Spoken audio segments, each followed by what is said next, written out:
Apocalipsis 3 en el versículo 7, del 7 al 13. Vamos a leer los primeros dos versículos. Apocalipsis 3 y el título que dice ahí, ¿verdad? En su Biblia, lo más probable dice el mensaje a Filadelfia. Y mire lo que dice la palabra del Señor. Dice, escribe al ángel de la iglesia en Filadelfia.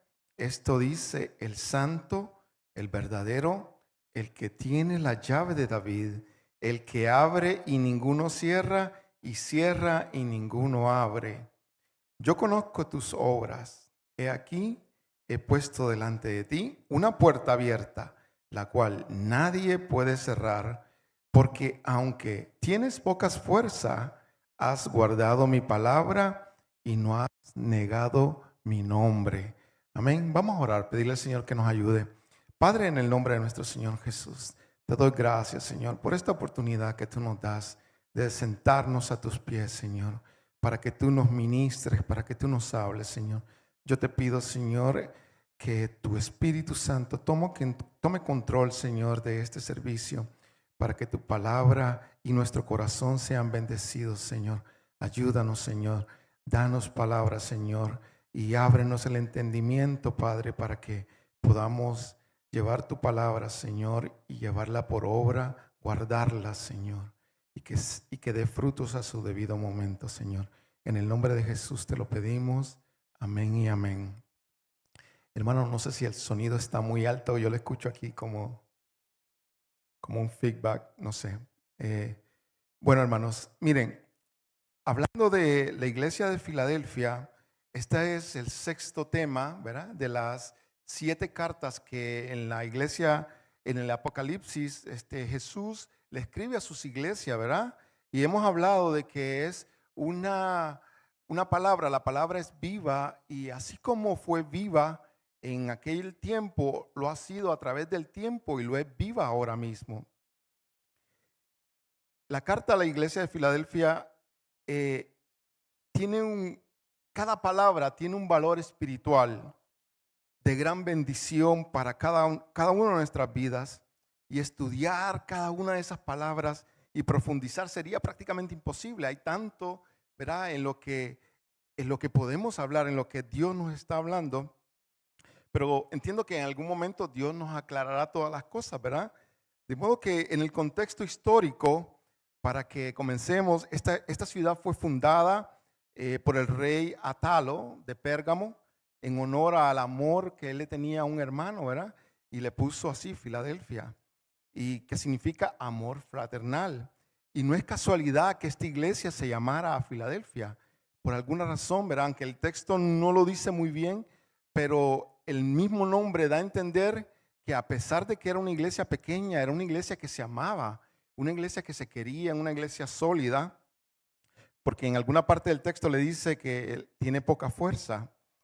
Y hablando de la estructura de la carta, ¿verdad? Hemos visto que ellas continúan con la misma estructura. Hay un saludo, hay un elogio, algunas de ellas tienen un reproche, y luego viene una advertencia, y luego viene una promesa, ¿verdad? Y la carta a Filadelfia es una de las dos. Pérgamo es una, Esmirna es una, y la iglesia de Filadelfia son las únicas en donde el Señor Jesús no le hace un reproche a la iglesia. No le dice, tengo esto en contra de ti. No se lo dice.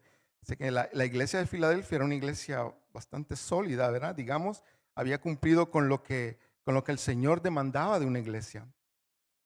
A una le dice, ¿verdad? La iglesia de Esmirna le dice, sé fiel hasta la muerte, le dice, ¿verdad? Profetizándole que iba a haber persecución, que iba a haber martirio, y también profetizándole que si venciera le iba a dar la corona de la vida, ¿verdad? Y a la iglesia de Filadelfia le dice, guarda lo que tienes, le dice, profetizando que también el Señor iba a volver, porque le dice en su advertencia, le dice, guarda lo que tienes porque vuelvo pronto, y profetizando la segunda venida de nuestro Señor Jesús, porque iba a haber un rapto. La iglesia va a ser raptada en algún momento. Si usted me acompaña a Primera de Corintios 15, ¿verdad? Primera de Corintios 15, en el versículo 51, dice, he aquí os digo un misterio, diciendo Pablo, no todos dormiremos, ¿verdad? Y sabemos que dormir es una representación espiritual de cuando vayan, que todos morimos, ¿no? Pero todos seremos transformados, dice, en un momento, en un abrir y cerrar de ojos, al final de la trompeta, porque se tocará la trompeta. Y los muertos serán resucitados incorruptibles y nosotros seremos transformados y estaremos con el Señor, ¿verdad? Eso es lo que dice la palabra. Eh, en el saludo, hermanos, esta carta Jesús se presenta a sí mismo como el santo, como el verdadero, como el que tiene la llave de David, ¿verdad? Y esto, estoy seguro que el Señor escogió cuidadosamente esos atributos, porque son atributos del Señor, la santidad, la veracidad y el poder de tener todo bajo su control, ¿verdad? Cuando dice que tiene la llave de David, son atributos del Señor y nos desafían también a mantenernos firmes en estos tiempos porque hay mucha persecución y hay mucha, eh, ¿cómo le diría? Mucha actividad que está en contra de la iglesia, ¿verdad? Entonces, como él dice, yo soy el santo, es, eh, esa palabra es bien importante. Solamente en la Biblia, en el Nuevo Testamento, se repite 229 veces. O sea que es muy importante. Segunda de Corintios 7:1 dice, así que amados, puesto que tenemos tales promesas, limpiémonos de toda contaminación de carne y espíritu, perfeccionando la santidad en el temor de Dios. ¿Verdad? Es un gran reto, ¿verdad? Santificarnos cada día más para el Señor, cada vez que vienen las pruebas, tratar de mantenernos alejados del pecado, ¿verdad? En lo que vemos, en lo que escuchamos, en lo que pensamos. Es un gran desafío, hermanos, porque vivimos en este mundo, estamos todavía, no hemos sido glorificados, ¿verdad? Tenemos todavía estos problemas, ¿verdad? Estas situaciones en nuestras vidas, pero con ayuda del Espíritu Santo, nosotros podemos vencer. También el Señor se llama a sí mismo el verdadero. En primera de Juan 5:20 dice, pero sabemos que el Hijo de Dios ha venido y nos ha dado entendimiento para conocer al que es verdadero. Estamos en el verdadero, en su Hijo Jesucristo. Este es el verdadero Dios y la vida eterna. Y podemos darle gracias a Dios, verá que nosotros reconocemos quién es el verdadero. Porque hubo un momento que se nos hablaba del verdadero y nosotros ni siquiera nos interesaba, ¿verdad? Y estábamos alejados de la gloria de Dios. Y tenemos que tener la misma compasión por aquellos que todavía no le conocen, ¿verdad? Porque a veces quizás nos molestamos, a veces quizás sentimos deseo de que se los lleve el Señor, ¿verdad? Pero pues nosotros estábamos ahí. Pero es por la gracia de Dios, por la misericordia de Dios, que ahora nosotros podemos reconocer a nuestro Señor Jesús y que la luz de Él nos está alumbrando su entendimiento. Luego, el tercer atributo que el Señor escoge es sobre la soberanía de Cristo. Y Él dice que tiene la llave de David, el que abre y ninguno cierra, y cierra y ninguno abre. Y esto nos habla, ¿verdad?, de que el Señor es todopoderoso. En Mateo 28:17, Dios le dice a sus discípulos, dice, toda potestad me es dada en los cielos y en la tierra, dijo Jesús. Por tanto, id y haced discípulos a todas las naciones, bautizándolos en el nombre del Padre y del Hijo y del Espíritu Santo, enseñándoles que guarden todas esas cosas que os he mandado, y he aquí yo estoy con vosotros todos los días hasta el fin del mundo. Y mire, la iglesia ha sido asignada para que nosotros manejemos, administremos las riquezas del reino de los cielos, para que el reino de los cielos se multiplique. Nosotros somos los protectores. Jesús nos llamó a nosotros, somos la sal, ¿verdad? Que somos la sal de la tierra, que somos la luz del mundo, dijo Dios, que somos nosotros, ¿verdad? Y nosotros tenemos que reflejar sal, tenemos que reflejar luz en nuestras vidas. Y luego en el versículo 8 de la carta a Filadelfia, versículo 8 de Apocalipsis 3, le dice, yo conozco tus obras, le dice a la iglesia, ¿verdad? El Señor conoce todo lo que nosotros hacemos y lo hemos venido repitiendo, ¿verdad?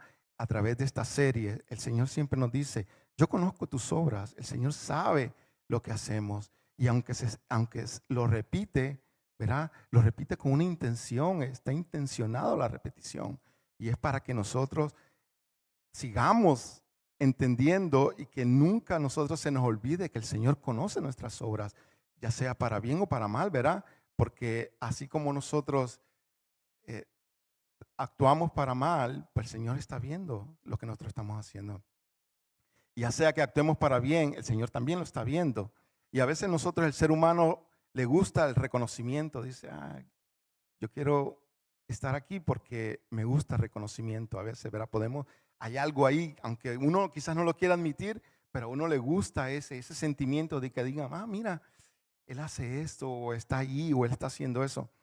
Pero a veces Dios, aquellos que no los vemos, ¿verdad? Ustedes están, prácticamente muchos de ustedes quizás no ven lo que está pasando en la parte de atrás, a gente cuidando, los maestros, los servidores, ¿verdad? Todos ellos, Dios está viendo su obra y cada uno de ellos va a recibir, ¿verdad? La recompensa de parte del Señor. Y debemos tener ese corazón, aunque no me miren, yo voy a hacer. Y muchas veces también hacemos cosas que nadie ve, ¿verdad? ¿Verdad? A veces hacemos cosas en la calle para personas, favores. A veces Dios pone en nuestro corazón hacer algo con alguien que nos presenta y pues no hay nadie viéndonos, pero nosotros tenemos que hacerlo, ¿verdad? Y la recompensa viene del Señor. Y Él dice, yo conozco tus obras. Y luego le dice en el versículo 8, he aquí, dice, he aquí, he puesto delante de ti una puerta abierta, la cual nadie puede cerrar, porque aunque tienes poca fuerza, has guardado mi palabra y no has negado mi nombre. Y luego le dice, como les dije, esa expresión, he aquí, es como diciéndole a la iglesia, escucha, presta atención a esto que te voy a decir. Le dice, he puesto, le dice, delante de ti una puerta, la cual nadie puede cerrar. Creo que me gustaría hablarle de tres puertas, tres puertas. La primera es la comunión con Dios, la puerta de la comunión con Dios. Apocalipsis 3:20 dice, he aquí, dice Jesús, verá, Apocalipsis 3:20, eso al final del capítulo 3, cuando ya ha hablado de todas las iglesias, Jesús les dice, he aquí, yo estoy a la puerta, dice, y llamo a la iglesia, hermanos, a la iglesia que supuestamente somos los que tenemos una relación con Dios, ¿verdad? Pero nos está diciendo a nosotros, he aquí, yo estoy a la puerta y llamo. Si alguno oye mi voz y abre la puerta, entraré a él y cenaré con él y él conmigo. Eso se llama tener comunión, ¿verdad? El Señor quiere tener comunión con nosotros, pero a veces esa comunión se ve, verá, destruida, se ve paralizada. ¿Por qué? Porque a veces tenemos la autosuficiencia en nuestro corazón, que está relacionada con el orgullo. Yo puedo, yo no necesito. ¿Cuántas veces estamos dedicándole al Señor? ¿Cuántas veces nosotros leemos la Biblia, oramos, ¿verdad? Ya sea en la mañana, en la tarde? ¿Cuánto nosotros separamos una hora o un tiempo aparte para oración, para estudio? ¿Verdad? Eso es lo que el Señor quiere. El Señor está tocando a la puerta. Pero cuando tenemos autosuficiencia, nosotros decimos, no necesito del Señor. Ya yo sé todo del Señor, ya no necesito del Señor. Ya no necesito sentarme con el Señor a hablar con el Señor. Ya no necesito llegar donde el Señor y decirle, Señor, necesito de ti. Estoy bien, mi economía está bien, todo está bien, tengo salud, pero ya no tengo necesidad de ir contigo y decirte, Señor, aquí estoy. La autosuficiencia hace eso. También cuando el pecado ha entrado mucho a nuestro cuerpo, nos volvemos insensibles. Y cuando eso sucede, ya no sentimos la necesidad de hablar con Dios. A veces también puede ser que estemos cautivos por alguna razón, hermano.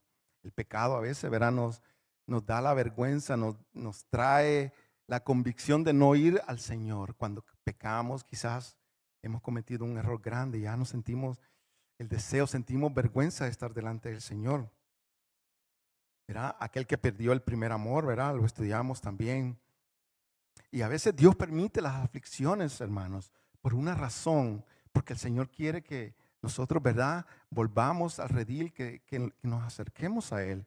Por eso Dios permite enfermedades, permite problemas económicos, problemas personales. Dios permite esas cosas, porque hay algo quizás que el Señor quiera trabajar en tu vida y el Señor lo permite.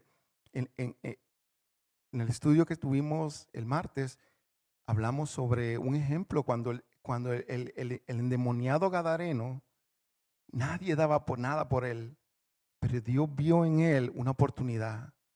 Dios vio una puerta a alguien, vio un valor inmenso y Dios vino y lo restauró y le dio una posición. Y luego él se convirtió en un evangelista. Imagínense, él estaba allí en el piso, nadie quería nada que ver con él, pero Dios vino y lo levantó. Y a veces eso pasa, ¿verdad? Cuando hay personas que han tenido muchos problemas con los matrimonios, ¿verdad? Con su esposa. Entonces, quizás Dios lo usa para trabajar con matrimonios. O alguien que tuvo problemas, qué sé yo, en las cárceles, ¿verdad? Y viene Dios y lo lleva a las cárceles a predicar el evangelio. O alguien quizás que tuvo problemas con el alcohol, viene Dios, lo levanta, lo restaura y lo lleva a trabajar con las personas que necesitan ayuda. ¿Verdad? Dios permite a veces esas situaciones, hermanos, para que nosotros seamos, ¿verdad?, restaurados, ¿verdad? Y que el Señor entonces nos utilice para la obra de Dios, para la gloria de Dios. Pero ¿cómo mantengo una comunión con Dios, ¿verdad? Confesando mis pecados, en oración, la lectura con la Biblia y, hermanos, manteniéndonos en la iglesia. Manteniéndonos en la iglesia es importante, porque eso demuestra, ¿verdad?, nuestro compromiso con el Señor. El Señor, no lo digo yo, lo dijo el Señor. Dice, no dejéis de congregarnos, de congregarse. No lo dejemos de congregar. El Señor lo dijo. Así que cada uno, ¿verdad?, piense en dónde está y escuche la voz del Señor. La otra puerta que les quisiera hablar es la puerta de la fe y la puerta de la evangelización. Pero me gustaría hablarles de una historia en donde yo creo que en esta historia de la Biblia se encuentra la esencia del mensaje de hoy, que tiene que ver con el amor fraternal, las oportunidades, puertas abiertas, la puerta de la fe, la puerta de la evangelización. Si usted me puede acompañar a Juan 11, permítame.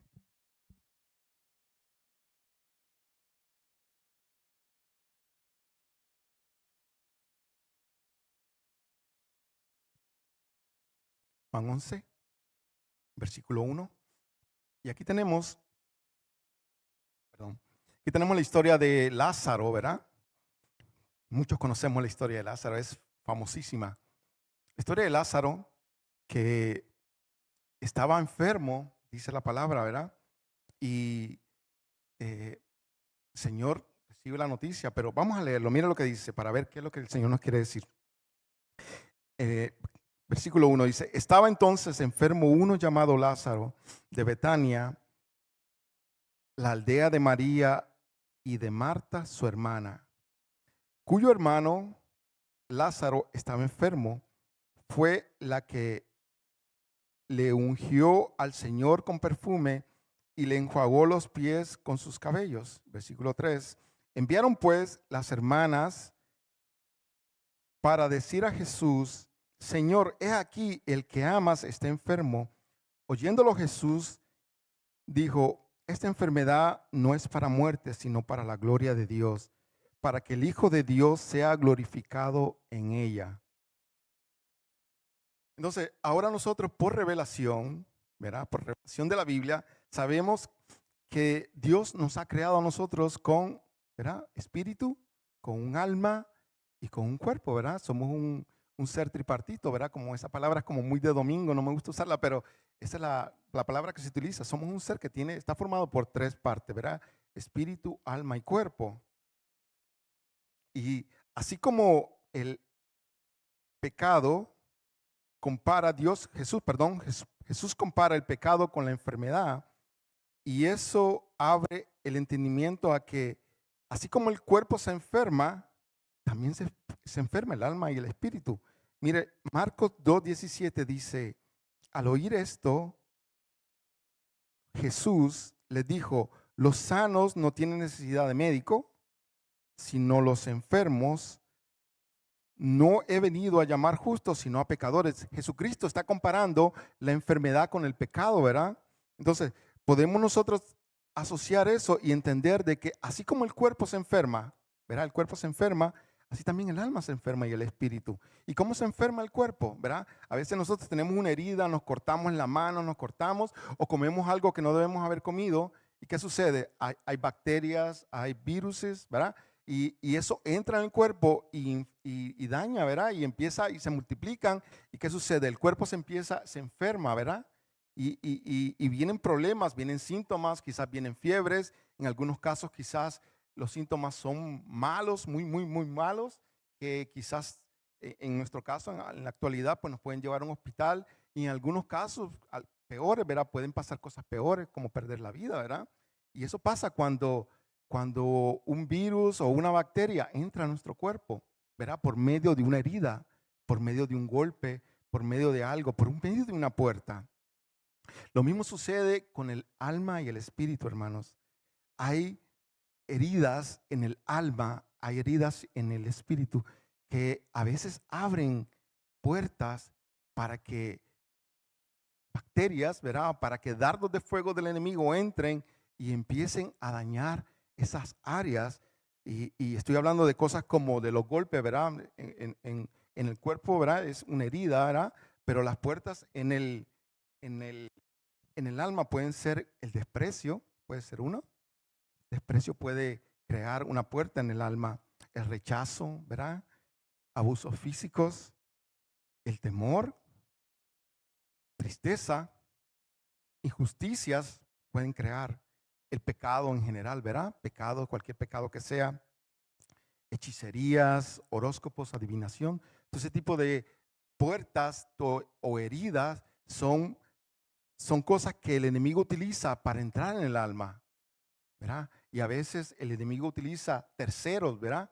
Para que esos daños, porque primeramente vienen a nosotros, pero ya a veces Dios utiliza terceros para que esos daños vengan, ¿verdad?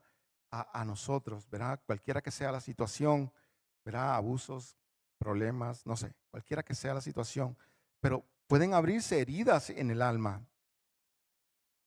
Y usted ha escuchado la expresión que dice que la tierra, ¿verdad? Es una representación del corazón, ¿verdad? Una tierra que sea fértil, la semilla de Dios, ¿verdad? La semilla de la palabra de Dios cuando cae da fruto, ¿verdad? Y cree y da frutos y de bendición para el reino. Pero también hay semillas que caen en tierra que ha sido trabajada por el maligno. Hay tierras fértiles para el mal, ¿verdad? Hay personas que fueron educadas, que fueron entrenadas, ¿verdad? Para hacer el mal. Hay personas que no tienen, ¿verdad? Estoy hablando quizás de cosas extremas, pero pasa así. Pasa que hay personas que ya han recibido tanto dolor en su vida que están preparadas para dar dolor, ¿verdad? Porque es un círculo vicioso. No existe, ¿verdad? El deseo de parar ese círculo, porque son tierra fértil, ¿verdad?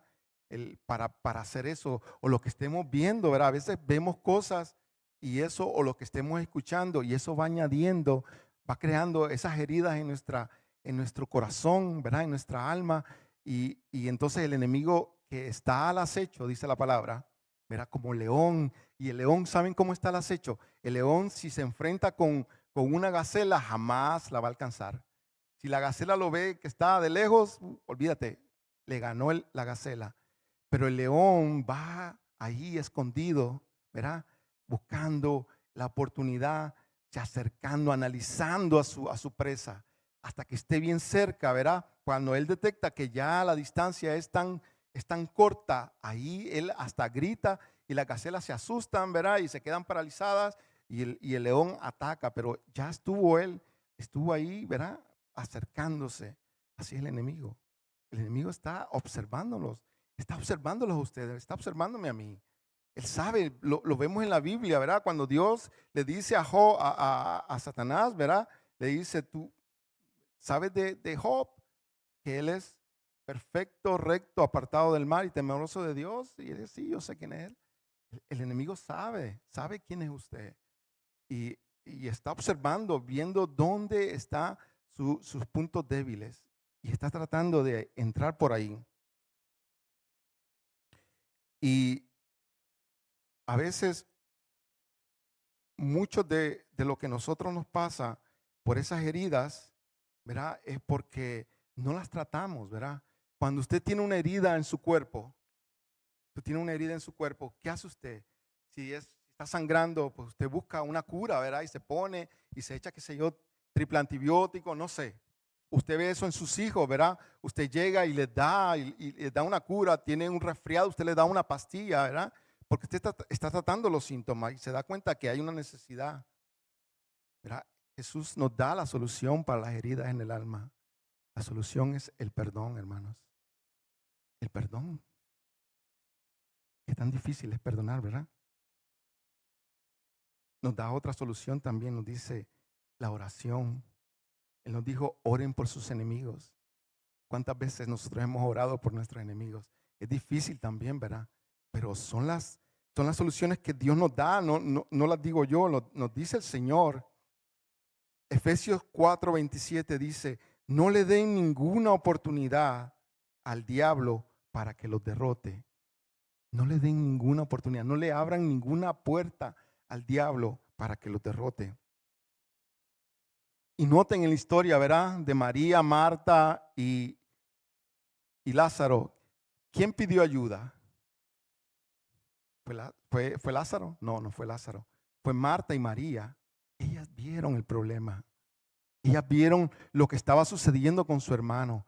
Y eso es lo que el Señor quiere, que nosotros estemos pendientes de nuestros allegados, nuestros seres queridos, de ver cómo está su situación espiritual.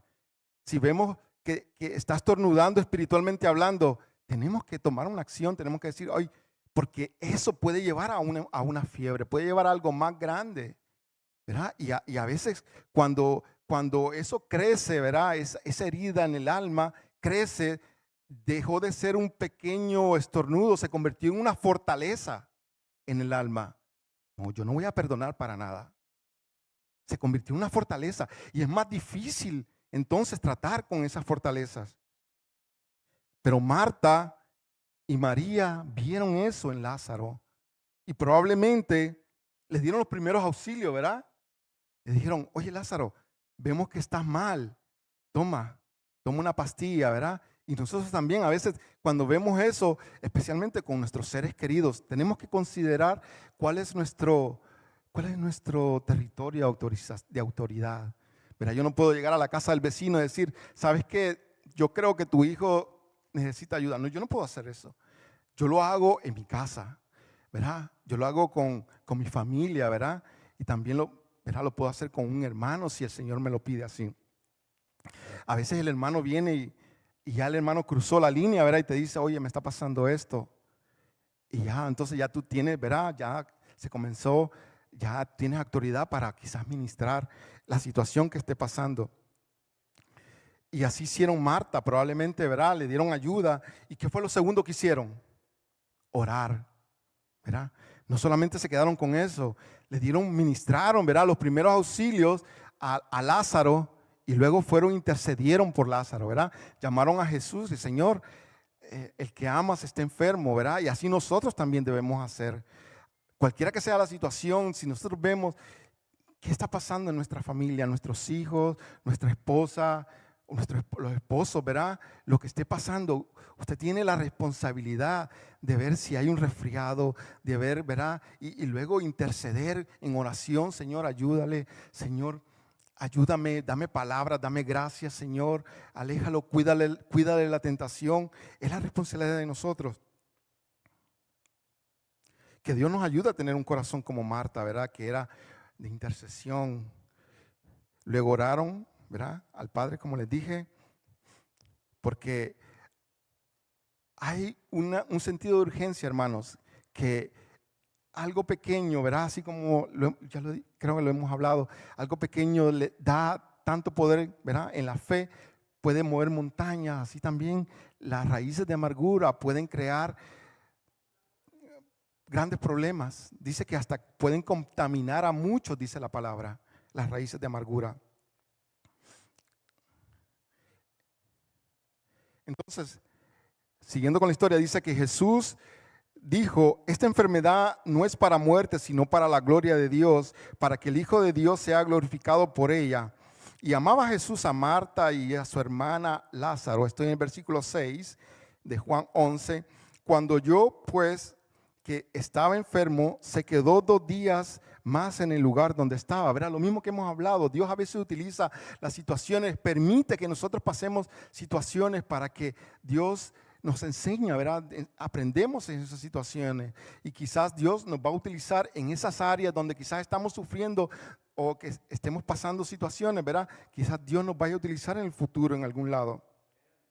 Esas son las oportunidades, ¿verdad? Como les mencioné, el endemoniado gadareno, que Dios lo utilizó luego de restaurarlo.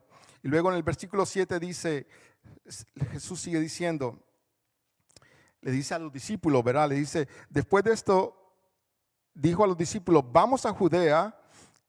Le dijeron los discípulos, Rabí, le dijeron, ahora procuran los judíos apedrearte y otra vez, ¿quieres ir allá? Le dijo, ¿verdad?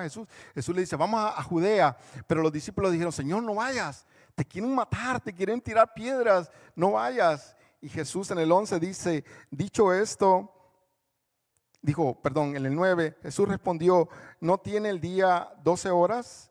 El que anda de día no tropieza, porque ve la luz de este mundo, pero el que anda en la noche tropieza porque no hay luz en él. El 11 dice, dicho esto, le dijo después, nuestro amigo Lázaro duerme, mas voy para despertarle, ¿verdad? Le dijo eso a los discípulos. El 12 dice, dijeron entonces los discípulos, Señor, si duermes, sanará, ¿verdad? Porque Dios nos está hablando de forma espiritual.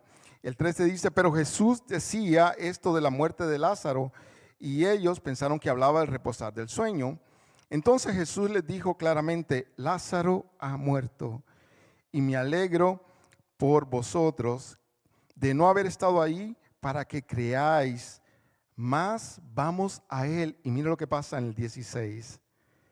Dijo entonces Tomás, llamado el Dídimo, a sus discípulos, a sus condiscípulos, vamos también nosotros para que muramos con él.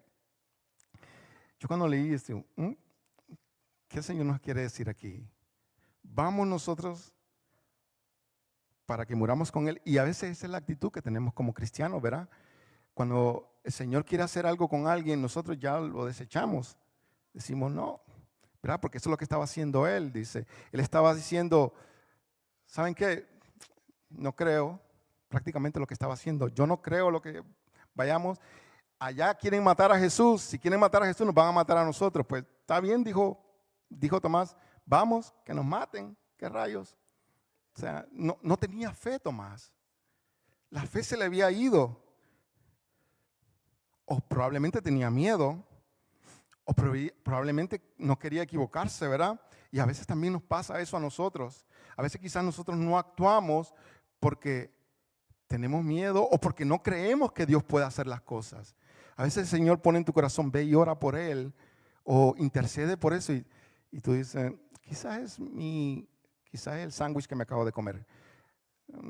No creo que, y es así, a veces no creemos, a veces Dios, ¿qué tú quieres? Que Dios venga y te diga, no es así, hermanos, a veces Dios pone en tu corazón, ¿verdad? El querer como el hacer, ¿verdad? Para que tú hagas según, ya sea lo que sea, ¿verdad? A veces el Señor pone en tu corazón una oración, a veces el Señor pone en tu corazón una acción, ¿verdad? Da y dale esto al hermano, ve, saca de lo que tú tienes y dale a tu hermano, ¿verdad? A veces eso, pero a veces somos como Tomás, que no creemos, estamos escuchando la voz del Señor, le decimos, Señor, háblame, le escuchamos, pero no creemos, ¿verdad? Tenemos dudas o tenemos miedo de equivocarnos. Y creo que el Señor está en esta época, hermano. Estoy seguro, el Señor está levantando una generación de cristianos que ellos van a tener mucha fe, hermanos. Yo estoy seguro que va a haber, porque los tiempos se están apretando, nos estamos acercando al fin y Dios tiende a repetir las cosas. Mire, Eclesiastés 3:15 dice, nada existe que no haya existido antes y nada existirá que no exista ya. Estoy leyendo la versión Dios habla hoy. Y luego dice, Dios hace que el pasado se repita, ¿verdad? Y cuando la iglesia primitiva era una iglesia con mucho poder, con mucha fe, ¿verdad? Pero había persecución, ¿verdad? Porque necesitaban de Dios. Y es cuando no tenemos persecución, nosotros estamos, no necesitamos orar mucho porque no tengo nadie que me esté persiguiendo, ¿verdad? Necesitamos del Señor. Entonces, cuando venga eso, Dios, yo entiendo que va a levantar una generación que va a tener más fe, que va a ser menos Tomás, porque ahora somos más Tomás, y va a ser menos Tomás y más Jesús. Amén. Y luego, ya para ir terminando, en la resurrección dice, todavía falta, no se levanten, jóvenes. Denme 10 minutos más. Dice, Jesús, vámonos al versículo 38. Jesús, profundamente conmovido, otra vez vino al sepulcro. Era una cueva y tenía una piedra encima. Dijo Jesús, quitad la piedra. Marta, la hermana del que había muerto, le dijo, Señor, ya hiede, porque es de 4 días, ¿verdad? Marta dice, ya pasaron 4 días, ya debe apestar. No quiten la piedra, ¿verdad?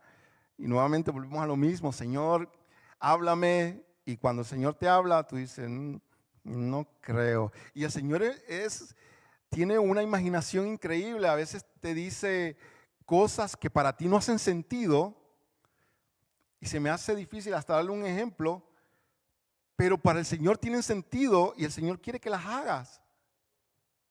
Porque la Biblia dice que para lo que es locura, ¿verdad? Es lo fuerte de Dios, ¿verdad? El evangelio es locura para el mundo, pero para nosotros es poder de Dios, dice, para salvación. Y a veces cuando Dios nos da esa palabra, que uno dice, suena loco, quitar la piedra de un muerto que acaba de morir hace 4 días. ¿Cómo voy a hacer eso? Dios te está hablando. Tú le pediste que te hablara, haz lo que Dios te dijo. Y luego en el 40 dice, Jesús le dijo, ¿no te he dicho que si crees verás la gloria de Dios? Entonces quitaron la piedra, ¿verdad? Quitaron la piedra donde había puesto el muerto y Jesús alzó los ojos a lo alto, dijo, Padre, gracias te doy por haberme oído. Yo sabía que siempre me oyes, pero lo dije por causa de la multitud que está alrededor, para que crean que tú me has enviado. Y habiendo dicho esto, clamó a gran voz, Lázaro, ven fuera. Y el 44 dice, y el que había muerto salió, atada las manos y los pies con vendas y el rostro envuelto en sudario. Jesús le dijo, desatadle y dejarle ir. Y a veces, hermano, le pido al Señor que me ayude aquí. A veces nosotros, cuando, ¿verdad?, estamos ministrando, cuando estamos tratando de que alguien, ¿verdad?, venga a los caminos del Señor, pero cuando usted llega a los caminos del Señor, a veces usted llega atado de los ojos, atado de las manos, ¿verdad? Y es la función de la iglesia. Ya Jesús dio la palabra, Jesús dio la salvación, pero es la función de la iglesia desatar, liberar, quitar las vendas de los ojos. Es la función de la iglesia. Porque llegamos con malos hábitos, ¿verdad? Venimos de la calle, venimos con las amistades. O sea, el Señor nos salva, pero todavía tenemos las amistades malas, todavía tenemos los malos hábitos, ¿verdad? Cualquiera que sean, que son, a veces son muchos. Todavía tenemos los malos hábitos. Y es la iglesia la que te va, ¿verdad? Los maduros, los que te van diciendo. Un ejemplo, hermano, yo cuando me convertí, yo estoy seguro que el Señor vino a mi vida. Yo estoy seguro que el Señor derramó su espíritu sobre mí. Pero yo estaba haciendo cosas que ahora mismo yo me avergüenzo. Yo por cosas que escuchaba, porque me enseñaron mal, ¿verdad? Porque me enseñaron mal. Yo decía, ese carro lo declaro, ese es mío. A la lotería, hermanos, les decía, lotería, yo te declaro que vas a ser mía. Hermanos, me da hasta vergüenza decirlo. Porque ¿cómo yo voy a hacer eso? Y luego en una clase, yo recuerdo, en una clase no evangelismo, una clase de discipulado en la iglesia donde estaba, una de las hermanas, sin yo decir nada, ella empezó a decir, en mi trabajo a veces los hermanos dicen, vamos a una colecta, porque la lotería está en 10 millones, porque allá en Puerto Rico la lotería no llega, 10 millones es mucho, 20, olvídase, todo el mundo quiere llevársela. Pero entonces yo creo que cuando llega a esos límites, la gente viene y hace colectas y dice, ok, en la oficina, vamos, dame un peso, 2 pesos, $2, y se hacen como $100 y bueno, y se van y compran 100 boletos, ¿verdad? Y ella estaba contándonos eso y dice, no, yo no hago eso, eso es una ofensa para mi Señor. Y yo en mi mente, Señor, trágame. Pero así va aprendiendo. Y el Señor, ¿verdad? Yo, como les digo, entré a los caminos del Señor, pero venía atado. Venía con vendas, venía con este tipo de malos hábitos, ¿verdad? Esas malas actitudes. Pero el más maduro es el que le enseña al menos maduro. Es el que tiene que tener, ¿verdad? Es el que tiene la responsabilidad. Por eso el discipulado es importante. Que el Señor nos ayude. Amén. Y ya vamos terminando, hermano. Dice,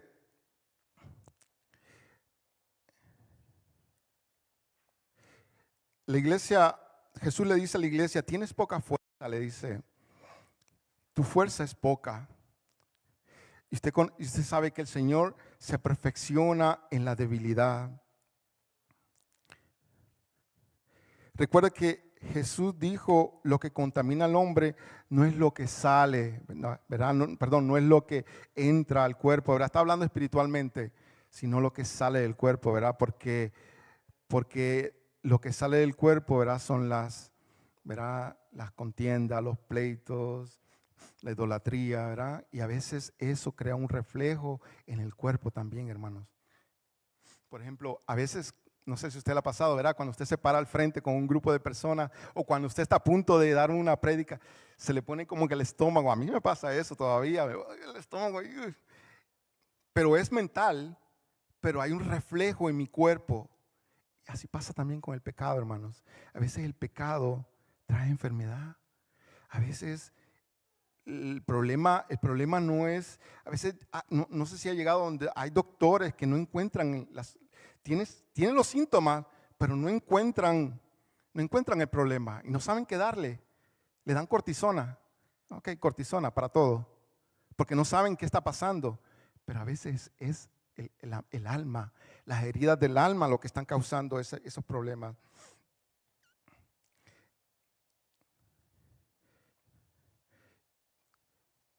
Y ojalá, hermanos, Dios nos mandó a desatar, liberar, ¿verdad? Como dice el versículo, desatarle, dejarle ir.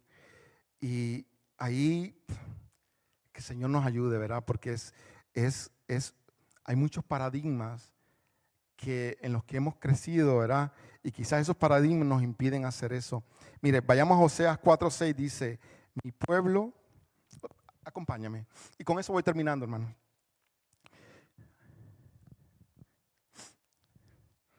Oseas 4:6 dice, mi pueblo perece por falta de conocimiento. Y usted puede poner la palabra perece porque también fue traducida y también significa vencido. Mi pueblo fue vencido por falta de conocimiento. Mi pueblo fue silenciado, también puede ser silenciado por falta de conocimiento. O fracasado, mi pueblo fue fracasado por falta de conocimiento. Salmo 91:3 dice, verá, muy conocido, Salmo 91, dice, Él te librará del lazo del cazador, de la peste. Salmo 142:7 dice, saca mi alma de la cárcel para que alabe tu nombre. Y a veces, verá, hay cárceles en nuestro corazón, en nuestra alma, que no nos permiten, verá. A veces nuestros hijos quizás están, que no, usted los ve y no quieren, no reaccionan. Quizás hay algo, ¿verdad? Ministrarlos, estar intercediendo por ellos, ¿verdad? Para que el Señor los toque. Y terminando con la carta de de Filadelfia, en el versículo 11, Él le repite a la iglesia, y se lo repite a las 7 iglesias: al que venciere, al que venciere. Porque, hermanos, estamos en una lucha continua. Es una lucha espiritual en donde es el enemigo queriendo debilitarnos, queriendo alejarnos de la comunión con Dios, con lo que usted quiera decir, lo que usted quiera pensar, con entretenimiento, con el pecado, con prioridades, ¿verdad? Que a veces esas prioridades son las cosas del mundo en vez de las cosas de Dios. Entonces el enemigo está ahí queriendo alejarnos de la comunión de nuestro Señor. Y le dice en el versículo 11, he aquí, si quieren pónganse de pie, hermanos.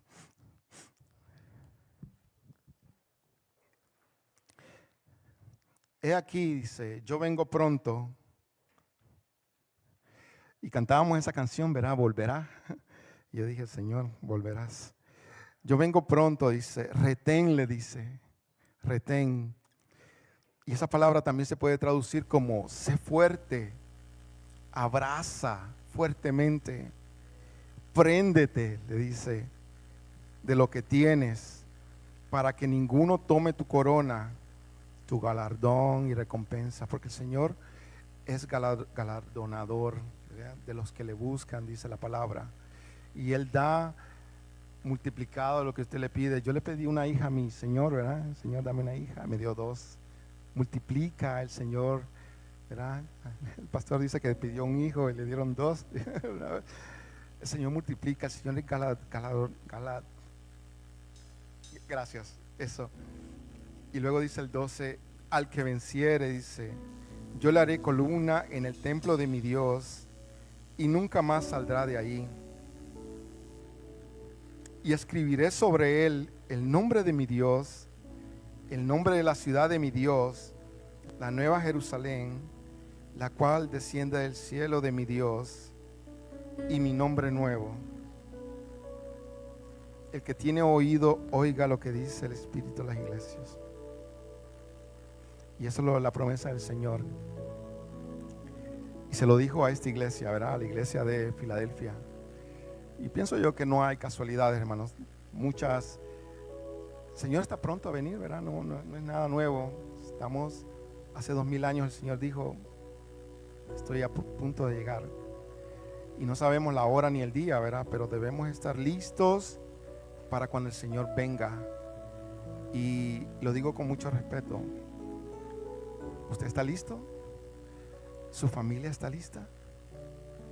¿Su padre está listo? ¿Su madre? ¿Su esposo está listo? ¿Sus hijos están listos para el Señor? ¿Verdad? Eso debe ser como que la prioridad de nosotros, que nuestra familia esté lista. Primeramente nosotros, ¿verdad? Porque como nosotros podemos quitarle la viga, pero la paja en el ojo a nuestro hermano si no nos quitamos la viga nosotros, ¿verdad? De nuestro ojo. O sea, nosotros debemos primero arreglar las cosas nosotros mismos, para luego nosotros ayudar a aquellos que están, ¿verdad?, dentro de nuestra responsabilidad. Y que el Señor, ¿verdad?, nos ayude, porque hay mucho, hermano, hay mucha necesidad. Y hay, como les dije, muchos paradigmas que hay que derribar, muchas fortalezas. Que el Señor levante una iglesia, ¿verdad? Una iglesia, servidores comprometidos con el Señor para interceder por aquellos que lo necesitan. Recuerdo una oración de la hermana en un servicio de oración, la hermana Isel oró y dijo, Señor, danos un ministerio, ese ministerio que necesitamos, ese ministerio en el que haya necesidad, danos ese ministerio. Y recuerdo, qué bonito. Ojalá, ¿verdad?, que el Señor levante esos líderes, ¿verdad?, para que seamos fuertes, que seamos guerreros, que podamos enfrentar, porque dice al que venciere, dice, o sea que es una guerra, es una pelea cuerpo a cuerpo. El enemigo no tiene ni la menor misericordia para usted, y ese es el que lo quiere vencer. Por eso nosotros debemos estar firmes, ¿verdad? Primeramente con toda la armadura del Señor para poder resistir en el día malo. Que el Señor nos ayude. Amén.